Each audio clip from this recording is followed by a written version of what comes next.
Hello বন্ধুরা, আপনারা একটা নতুন জিনিস দেখছি আমি আজকে, যেন আপনাদের সাথে শেয়ার করলাম। চায়নাতে দেখেন, এটা আমি যে গাড়িটাতে আছি, এই গাড়িটাতে গাড়ির বাম পাশে কি গাড়ি যাচ্ছে, ডানে কি পথচারী যাচ্ছে, না সাইকেল চালায় যাচ্ছে, বা হুন্ডা চালায় যাচ্ছে, বা সামনে কি গাড়ি আছে, সব গাড়ি উইদাউট এনি সিসি ক্যামেরা বা ভিডিও ছাড়া স্যাটেলাইট থেকে ভেবে এটাকে অপারেট করতেছে।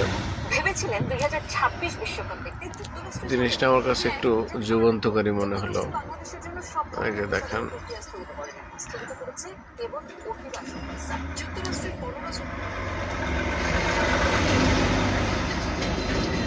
আমরা একটা প্রাইভেট কারের ভিতরে আছি।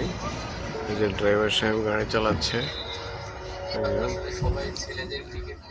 একটা তো আমরা জানি যে হ্যাঁ, গুগল ম্যাপ দিয়ে দেখতে পারতেছে সে কোথায় যাচ্ছে, কিন্তু গুগল ম্যাপের পাশাপাশি রোডে কোন, শুধু তাই না, রাস্তার উপরে যে সাদা দাগগুলো থাকে, এই ক্যামেরাতে সাদা দাগগুলো পর্যন্ত দেখা যায়।